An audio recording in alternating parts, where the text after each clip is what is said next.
नमस्कार, आप देख रहे हैं हम लोग और मैं हूं नगमा। कर्नाटका में क्या हो रहा है? कर्नाटका में कॉलेजों में हिजाब ने जब अपनी हाजिरी दर्ज की तो भगवा गमछे उसके मुकाबले में आकर खड़े हो गए उसे चुनौती देने के लिए, लेकिन तभी नीले स्कार्फ ने सामने आकर हिजाब का साथ दिया। चिकमंगलुरु के एक कॉलेज में दलित छात्र नीले स्कार्फ में मुस्लिम लड़कियों के समर्थन में सामने आए। भगवा पहने छात्रों ने जय श्री राम के नारे लगाए तो नीले रंग वालों ने जय भीम।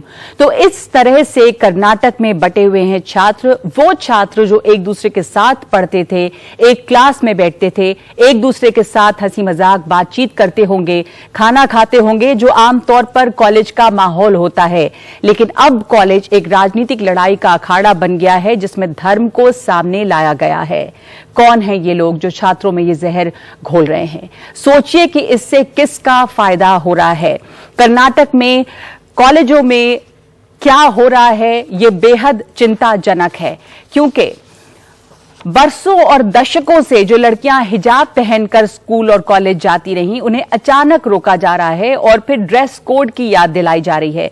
उन्हें भगवा अंगोछे से चुनौती मिल रही है। स्कूटी पर बुर्का पहनकर जा रही लड़की के खिलाफ नारे लगाए जा रहे हैं। इस देश में वैसे आप सब जानते हैं कि बहुत सारे परिधान चलते हैं। महिलाएं कई जगहों पर घूंघट करती हैं, कई जगहों पर नहीं करती हैं। कई जगह महिलाएं सिंदूर लगाती हैं, कुछ नहीं लगाती हैं। सिख पगड़ी पहनते हैं, बहुत सारे समुदाय टोपी पहनते हैं, कोई दाढ़ी रखते हैं, कोई दाढ़ी नहीं रखते, कोई मूंछों के साथ दाढ़ी रखते, यानी कि तमाम तरह की चीजें हैं जो अपनी जगह पर हैं। लेकिन ये इसके ऊपर इस तरह का हंगामा जो है वो बहुत चिंताजनक है। अब असली बात यह है कि लड़कियां पढ़ें और यही सबका मकसद है। और कर्नाटक में आखिर इस वक्त इस तरह का जहर क्यों घोला जा रहा है और इस तरह का जो बंटवारा दिख रहा है, उस पर बातचीत करने के लिए इस वक्त हमारे साथ पैनल में मौजूद हैं। काफी सारे मेहमान हैं हमारे साथ। मैं आपको सबसे पहले मिला दूं आफरा अली से, जो कि कैंपस फ्रंट लीडर हैं कर्नाटका की। हमारे साथ जुड़ रही हैं साइमा, जिनको आप सब लोग सुनते जरूर हैं, बहुत सारे लोग जानते हैं और आप पहचानते भी हैं। रेडियो जॉकी हैं, मशहूर रेडियो जॉकी जो तमाम इंपॉर्टेंट इश्यूज पे अपनी बात खुलकर सामने रखती हैं। हमारे साथ मौजूद है दीपा राहुल ईश्वर, मीडिया पर्सनालिटी। हमारे साथ हिलाल अहमद हैं, असिस्टेंट प्रोफेसर CSDS, और मधुसूदन बीजेपी लीडर और फॉर्मर MLC, और साथ साथ हमारे साथ जुड़ रहे हैं इम्तियाज जलील जो MP हैं लोकसभा में AIMIM से। और आफरा में सबसे पहले आपसे शुरुआत करना चाहती हूँ। सबसे पहले तो हम यही समझना चाहते हैं कि क्या हुआ था। हम सब लोगों ने तस्वीर देखी, बहुत सारे लोग परेशान करने की कोशिश कर रहे थे, आप हिजाब पहनी हुई थी, क्या हुआ था? एक ऐसा माहौल बन गया है कर्नाटका में जो एक समुदाय के लोगों को बहुत सी अलग दिखाए जा रहे हैं। एक पूरे समुदाय के लोग को आप अलग हो ऐसी फीलिंग दिखाए जा रहे हैं। यह एक्चुअली हमारे सोसाइटी के लिए बहुत आघातकारक है। यही नहीं, कॉलेज में पढ़ने वाले हर एक स्टूडेंट्स को, हिजाब पहनने वाले हर एक स्टूडेंट्स को एक बहुत अलग नजरिया से अभी देखने को मिल रहा है।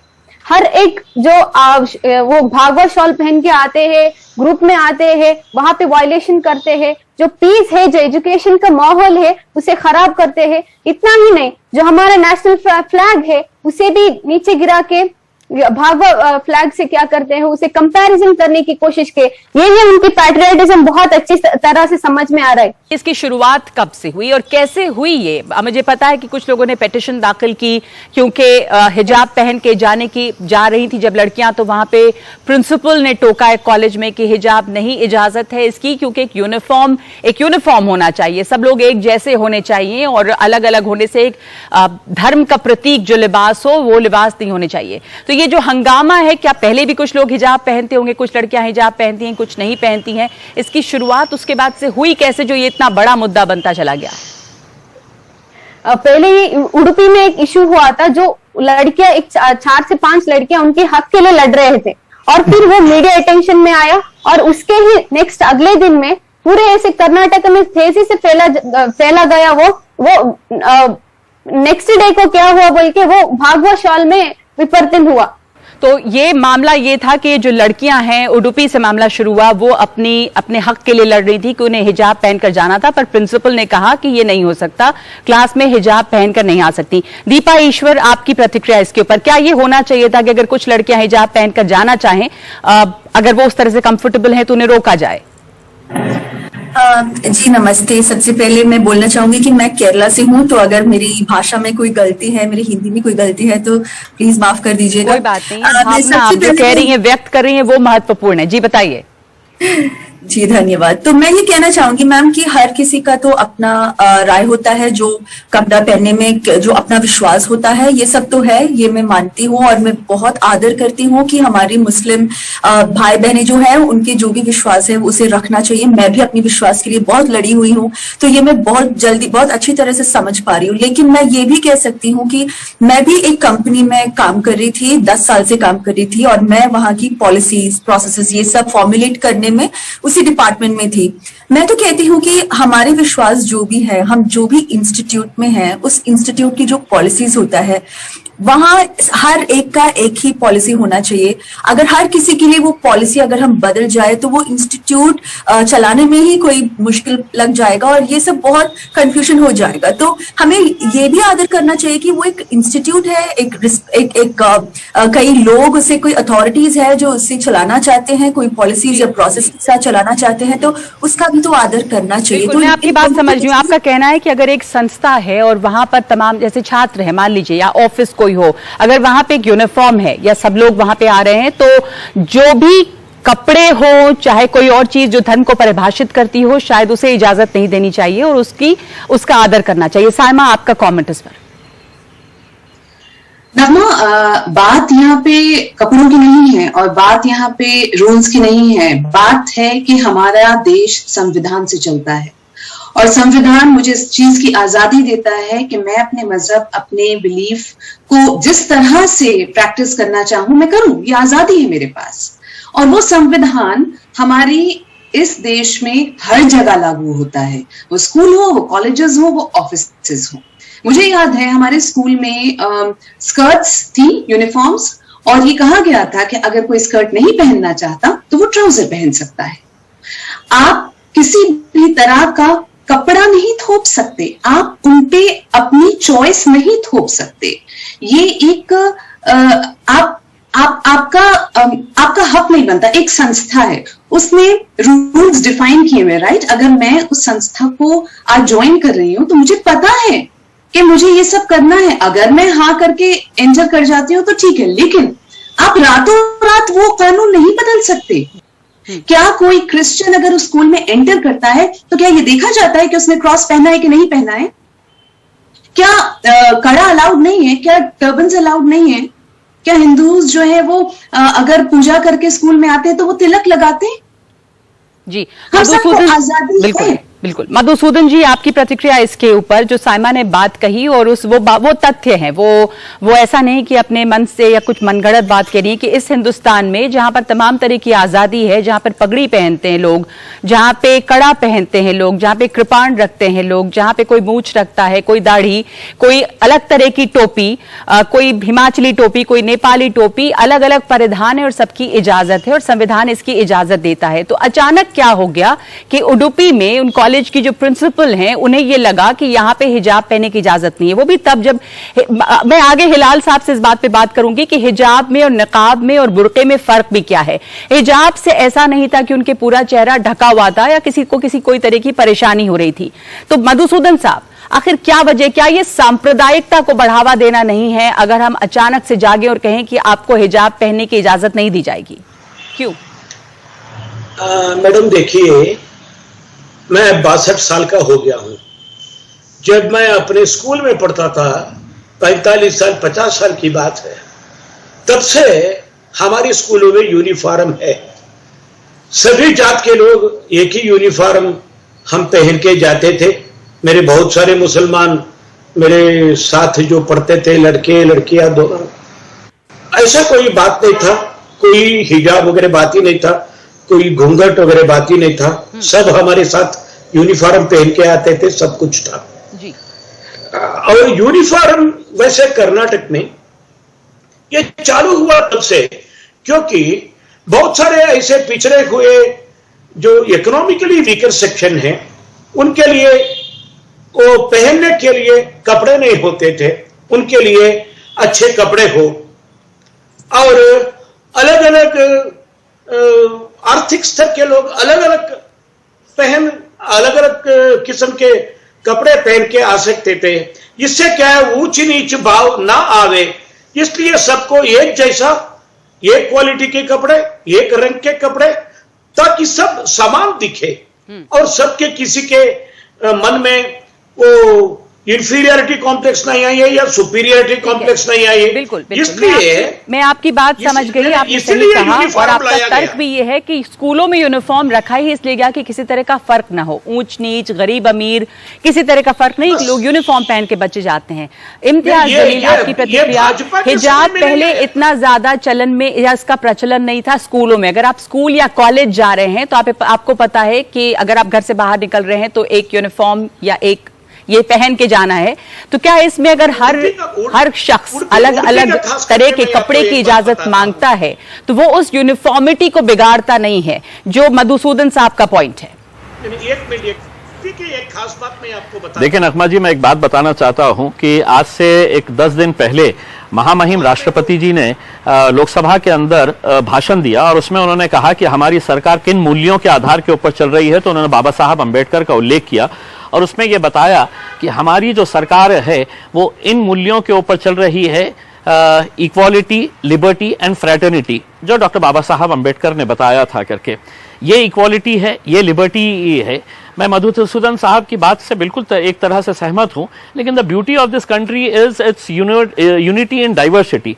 मैं इस बात से पूरी तरह से मानता हूं कि स्कूल में हम भी गए हैं, नगमा जी आप भी स्कूल गई है, और जो बच्ची कल स्कूटर के ऊपर आई थी वो कोई ऐसा अनोखा दृश्य नहीं है इस देश के अंदर कि आज मुस्लिम बच्चियां बुर्का पहनकर पढ़ने के लिए जा रही है, डॉक्टर्स बन रही है, इंजीनियर्स बन रही है, अपनी तहजीब को लेकर वो आगे चल रही है। इतना बड़ा बवाल बनाने की जरूरत ही नहीं थी उसे।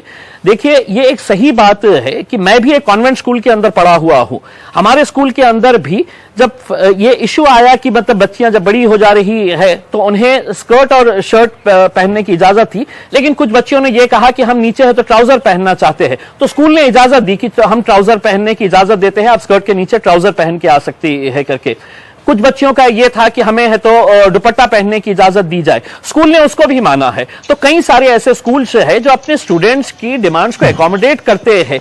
कोई इरेशनल डिमांड नहीं है, कोई ऐसा गैर कानूनी काम नहीं है। अगर बच्चियां पढ़ना चाहती है और हिजाब के अंदर पढ़ना चाहती है तो ये इस मुल्क के अंदर गुनाह नहीं हो सकता है। लेकिन आज उसे जिस नजरिए से देखा जा रहा है कि आज स्कूल जैसी एक जगह के ऊपर जहां पर हम जब दोस्ती बनाते हैं तो देखते नहीं है किस जात, किस धर्म और किस मजहब का हमारा दोस्त है वहां पर, लेकिन आज अगर वहां पर भी अगर जाति धर्म का ये इस तरह का बीज अगर बोया जा रहा है तो कहीं ना कहीं इसके लिए कोई जिम्मेदार होना चाहिए। और देखिए, मैं आपको साफ तरीके से ये बताना चाहता हूं कि हम इस मुल्क के प्रिंसिपल से है तो इसका जवाब चाहते हैं। जब मुल्क का प्रिंसिपल पार्लियामेंट के अंदर खड़े रहकर 2 घंटे का भाषण करते हैं और सिर्फ नेहरू जी और कांग्रेस के बारे में ही बोलते रहते हैं 2 घंटे, तो हम उम्मीद कर रहे थे कि वो अपने पार्लियामेंट के अंदर यह भी बताए कि नहीं, इस मुल्क के अंदर जो बात महामहिम राष्ट्रपति ने कही है कि हम इन मूल्यों के आधार के ऊपर हम अपनी सरकार चलाते हैं, तो यहां पर ये इक्वालिटी है, ये लिबर्टी है, ये फ्रेटर्निटी है, सबको अपने मजहब के हिसाब से जीने का अधिकार है। लेकिन अगर आप जोर जबरदस्ती करेंगे कि नहीं आप ये कर नहीं सकते, तो आपने शुरुआत कहां से किए थे? आपने शुरुआत यहां से किए थे कि अब तुम क्या खाएंगे, तुम्हारे फ्रिज के अंदर क्या रहेगा, तुमने क्या खाना चाहेंगे, ये सरकार तय करेगी। अब वो खत्म हो गया मामला, तो आप कहेंगे कि अब तुमने क्या पहनना, ये सरकार तय करेगी।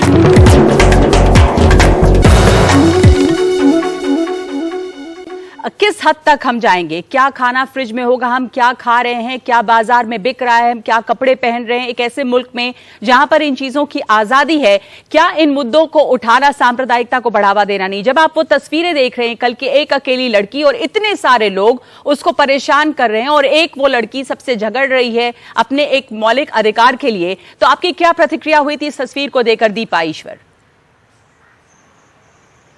मैम मुझे तो ये वायलेंस जो है और जैसे इसको हैंडल कर रहे हैं ये तरीका जो है वो बिल्कुल गलत है और उससे मैं किसी भी तरह की मैं सपोर्ट नहीं कर रही हूँ। लेकिन मैं ये भी बोलना चाहूंगी कि हम जहाँ आप यहाँ बोल रहे थे कि एक रात में जो कानून बदल गया उस इंस्टीट्यूट के, उसके लिए हम क्या करें।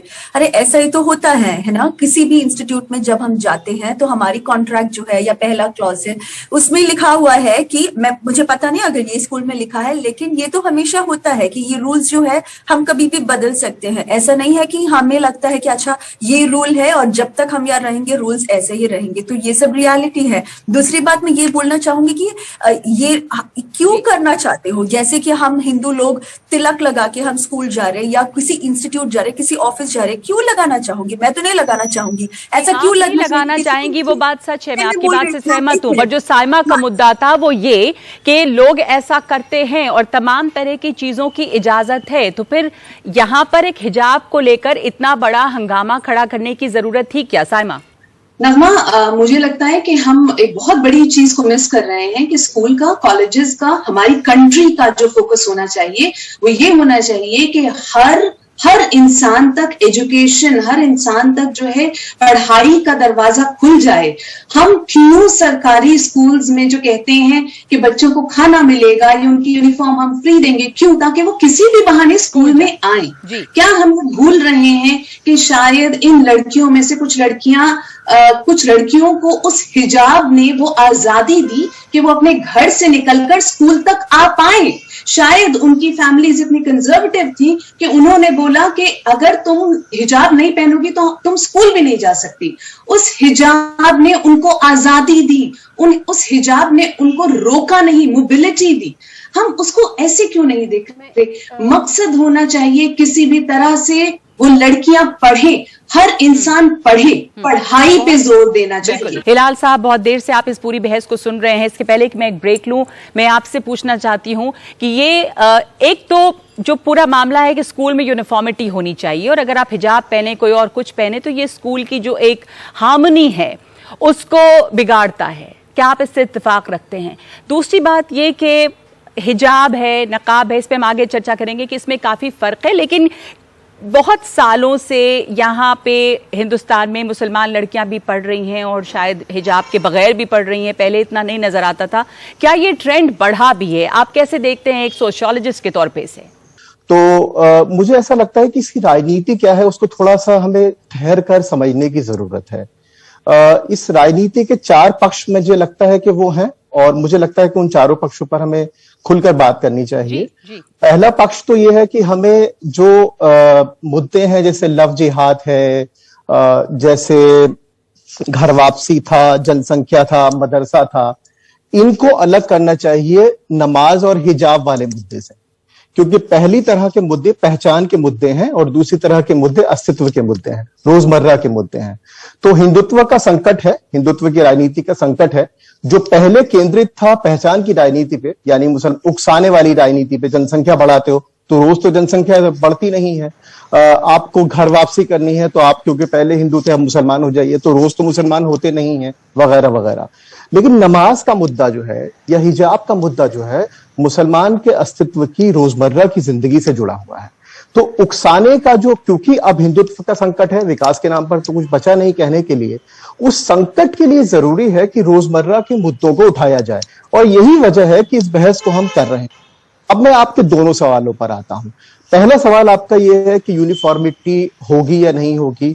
देखिए, हर किसी की अपनी राय होती है। साइमा ने कहा कि ये मेरी अपनी राय है, मैं क्या पहनूं क्या ना पहनूं, लेकिन जब मैं पढ़ने जा रहा हूं तो ये मेरा और मेरे इंस्टीट्यूशन का मामला है। वहां पर हमें इस बात को मुझे लगता है कि थोड़ा ध्यान से देखना पड़ेगा कि उस इंस्टीट्यूट में कितनी एकोमोडेशन पॉसिबल है। दूसरी बात यह है कि अगर वो इंस्टीट्यूट, यहाँ एक और बात जो हमारी जो साथी हैं केरल से वो कह रही थी, उसमें एक चीज हमें फर्क को जानना जरूरी है। वो ये है कि सरकारी इदारे और कॉरपोरेट में फर्क करना जरूरी है कि सरकारी इदारों में जो कानून चलते हैं वो कई बार कॉरपोरेट में नहीं चलते। तो हमें ये भी, वो जो उदाहरण दे रही हैं वो ज्यादातर कॉरपोरेट के उदाहरण हैं। लेकिन ये जो साइमा कह रही है वो बात बड़ी बात है कि जो भी आपके नियम कानून बनते हैं वो संविधान, अगर वो संविधान के मूल्यों के खिलाफ जाते हैं तो वो नियम कानून मान्य नहीं होंगे। ये सुप्रीम कोर्ट के बहुत सारे फैसले हैं, इसलिए हमको इस चीज को याद रखना चाहिए। आखिरी बात जो मैं कहना चाहता हूं वो ये कि और ये मेरा चौथा पॉइंट है, वो ये है कि भाई आपका जो एक छोटी सी घटना होती है कॉलेज में, लेकिन उसको कैसे राष्ट्रीय बहस बना दिया जाता है, वो राष्ट्रीय बहस का अहम पक्ष ये है कि हम इस बहस को ऐसे देखते हैं कि एक चीज है जिसका नाम है भारत और एक चीज है जिसका नाम है इस्लाम, और दोनों के बीच में सिविलाइजेशनल कॉन्फ्लिक्ट है। हम इसको कॉन्फ्लिक्ट के तौर पर अगर आगे रखकर देखेंगे तो हमारी बहस बढ़ती चली जाएगी। हम इसको अकोमोडेशन के सेंस में नहीं देख रहे हैं, और बदकिस्मती ये है कि यहां पर अकोमोडेशन की बात कोई नहीं कर रहा है, बुनियादी तौर पर हम कॉन्फ्लिक्ट की बात कर रहे हैं। जी बिल्कुल। एक छोटा सा ब्रेक लेंगे इस वक्त, और उसके बाद हम ये भी समझने की कोशिश करेंगे कि ये जो है ये बात सिर्फ कानून की या हम क्या पहने इसकी आजादी की है, या फिर ये सांप्रदायिकता की पुकार है। क्या ये कोशिश है कि एक ध्रुवीकरण हो, क्या ये कोशिश है कि एक सांप्रदायिक माहौल बने, और फिर अगर ऐसा है तो ये कौन लोग हैं जो ये कोशिश कर रहे हैं, जो कभी कपड़ों पर, जो कभी किसी और तरह की आजादी पर, कभी खाने पीने की आजादी पर टोकते हैं। किससे, इससे किसको फायदा हो रहा है, और दुनिया के जो बाकी मुल्क हैं उनमें क्या कहा गया है, पर्दा या हिजाब को लेकर क्या कानून है। एक ब्रेक के बाद आप देख रहे हैं हम लोग, और हम चर्चा कर रहे हैं हिजाब, और हिजाब जैसी चीज जिस पर अब एक ये राष्ट्रीय मुद्दा बन गया है और इस पर इतनी चर्चा या इतना हंगामा है कि हम भी यहां पर इस बात पे अब बहस कर रहे हैं। मामला शुरू हुआ था कर्नाटक से और हमारे साथ पूरा पैनल मौजूद है। साइमा, इसमें बहुत सारे लोग ये भी एक दलील देते हैं कि ये हिंदुस्तान में इतना बड़ा हंगामा क्यों, क्योंकि कई ऐसे मुल्क हैं जहां पर किसी भी तरह के ऐसे कपड़े पर या हिजाब पे रोक है, या कोई भी चीज जो आपके धर्म को परिभाषित करती है। जैसे फ्रांस ऐसा यूरोपीय देश है पहला जिसने कि 2004 में स्कूलों में धर्म को परिभाषित करने वाले कपड़ों को पहनने पर रोक लगाई थी, और ये रूस में भी 2012 में स्कूलों पर हिजाब में प्रतिबंध लगाया गया। स्विट्जरलैंड में पूरा चेहरा हिजाब सिर्फ नहीं, पूरा चेहरा ढकने के पर जो है वो नियम पर रोक की तैयारी चल रही है।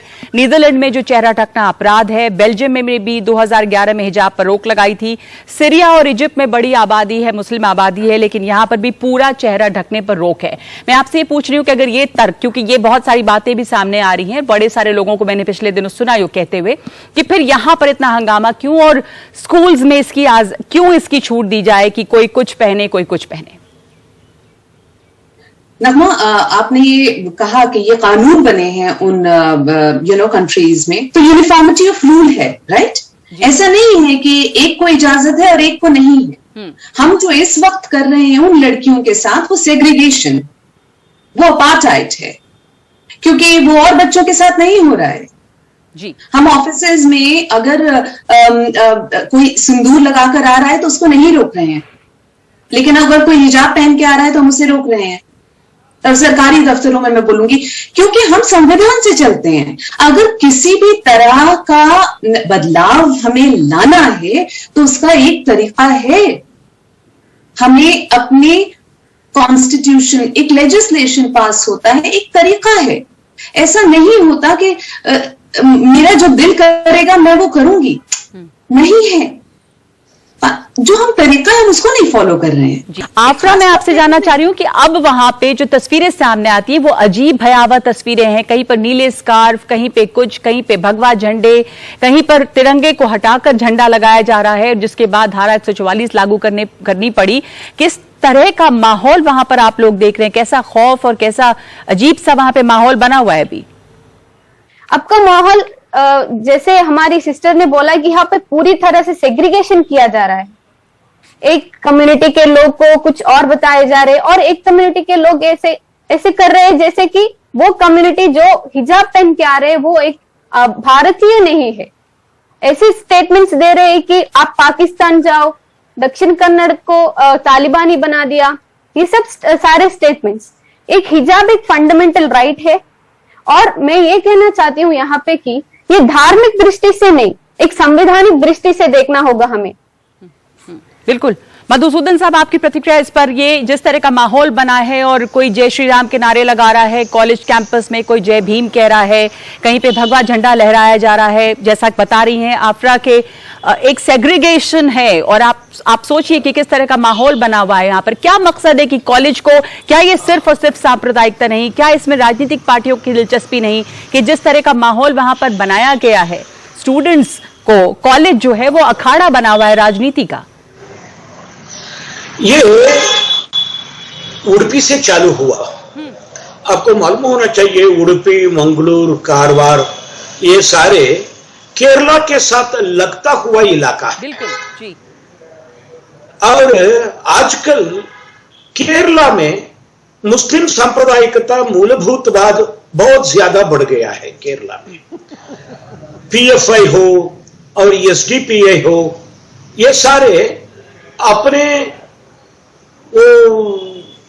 विस्तारवाद कर्नाटक तक लेके आ रहे हैं, और उनको आने वाले इलेक्शन में एसडीपीआई पिछले बार भी लड़ी थी यहां कर्नाटक में इलेक्शन, इस बार भी लड़ने वाले हैं। इसलिए वो क्या रहे, अपना एक वोट बैंक बनाना चाहते हैं। ये जो भगवा गमछे लेकर स्टूडेंट्स आ रहे हैं और ये जो जय श्री राम के नारे लग रहे हैं, इनको कौन भड़का रहा है? हिलाल साहब, मैं उस पोलराइजेशन को समझना चाह रही हूँ हिलाल साहब, जिसकी इन्होंने बात की है।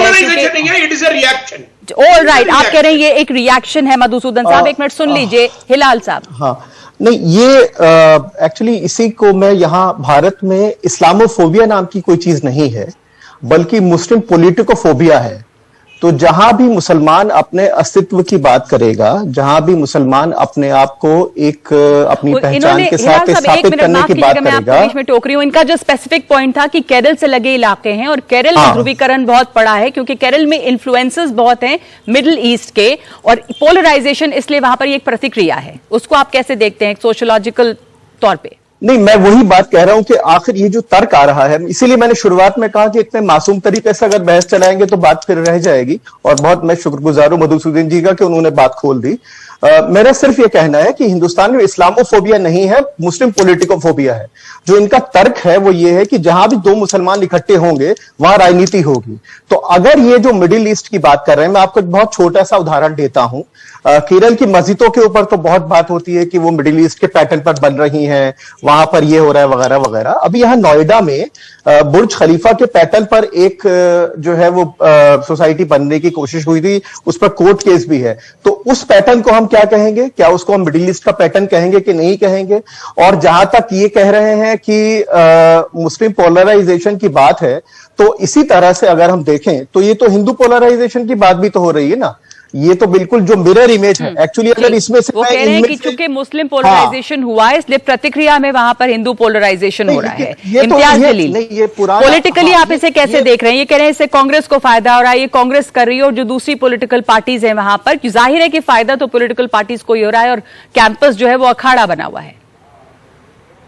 इम्तियाज, नगमा, देखिए, सबसे बड़ी चिंता इस देश को यह होनी चाहिए कि मुस्लिम बच्चियों का एजुकेशन के अंदर सबसे कम परसेंटेज है। एससी एसटी से भी अगर कम किसी का परसेंटेज है तो मुस्लिम बच्चियों का परसेंटेज है।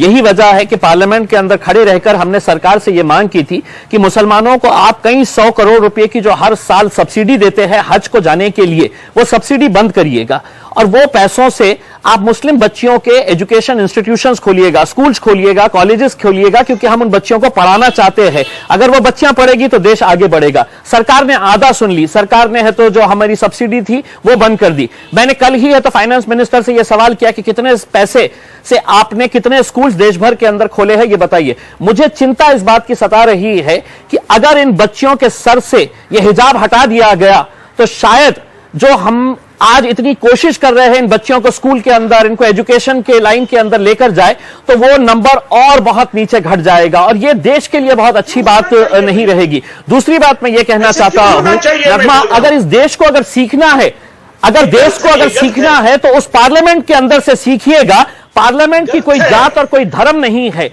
पार्लियामेंट जो है वो सेक्युलर है। हम सेक्युलर इंडिया के ऊपर ओथ लेते हैं जब वहां पर जाते हैं। वहां पर साध्वी प्रज्ञा सिंह भगवा कपड़ा पहनकर आती है। वहां पर 4 ऐसे ये है जो भगवे कपड़ों के अंदर आते हैं, जो अपने आप को संत महंत कहते हैं, वो आते हैं। असदुद्दीन अवैसी साहब शेरवानी पहनते हैं, टोपी पहनते हैं। That is the beauty of the country. Now आप अगर ये कहेंगे कि नहीं, आप स्कूल के अंदर हिजाब पहन के आना ही नहीं, तो उसका नतीजा ये हो सकता है कि आप अपने मिशन के अंदर कामयाब हो जाएंगे, लेकिन देश फेल हो जाएगा, क्योंकि वो बच्चियां अगर नहीं पढ़ेगी तो ये देश आगे नहीं बढ़ सकेगा।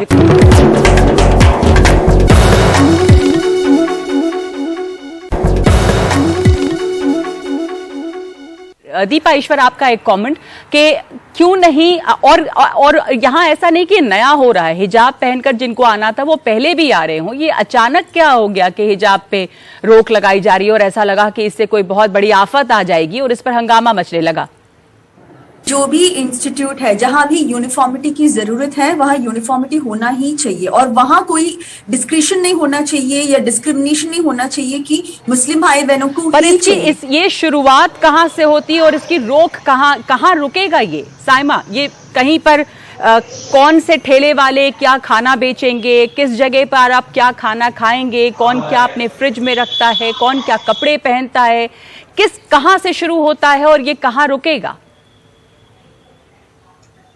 नगमा, ये कहीं नहीं रुकेगा। अगर हम इसे नहीं रोकेंगे तो ये कहीं नहीं रुकेगा। वो क्लासरूम जहां पे हमने पढ़ा था कि अनेकता में एकता है, उसी क्लासरूम में मुझे घुसने से मना किया जा रहा है क्योंकि मैं अलग हूं।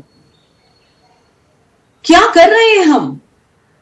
हमारे समाज को बोलती हुई लड़कियां नहीं पसंद हैं। हमने देखा है, वो बुल्ली बाय डील्स हो, सुल्ली डील्स हो, या फिर अब हिजाबी लड़कियां जो कि क्लासरूम में बैठ के पढ़ना चाहती हैं। और ऑफ कोर्स इस पे एक रिलीजियस एंगल है। हम हर इंसान को तस्वीर साफ साफ दिख रही है, मगर हम खुद को ये बताना चाहते हैं कि नहीं। तो मैं उनसे सिर्फ इतना कहना चाहती हूं, ये जो पूरी की पूरी नफरत की आग है ना, इसको रोकने में हर इंसान को अपनी जिम्मेदारी को समझना पड़ेगा। ये अगर वो सोचेगा कि ये उसकी तरफ नहीं आएगी तो ऐसा नहीं होगा। जी, बेसिक मुद्दा और बड़ा मुद्दा मिसोजिनी का भी है, पेट्रियार्की का है, जहां कॉलेजेस जो हैं वो अखाड़ा बने हुए हैं, सांप्रदायिकता के अखाड़ा बने हुए हैं, जहां एक तरफ भगवा झंडा दिख रहा है, एक तरफ नीला स्कार्फ दिख रहा है, एक तरफ हिजाब है और उसको हवा दी जा रही है, जहां पर इस तरह की हिंसक तस्वीरें सामने आ रही हैं। बहुत बहुत शुक्रिया आप तमाम लोगों का हमारे साथ शामिल होने के लिए इस चर्चा में। ये चर्चा जो है वो हमें बहुत सारी चीजें सोचने पे मजबूर करती है और एक फिक्र पैदा करती है कि किस तरह के समाज को हम बढ़ावा दे रहे हैं, जहां पर बड़ी बड़ी समस्याएं हैं और हम इन छोटी समस्याओं को लेकर बड़ा मुद्दा बनाकर इस पर झगड़ रहे हैं कि कौन क्या पहन रहा है, उससे किसको क्या फर्क पड़ता है और किसको क्या फायदा होता है। सोचिएगा आप भी।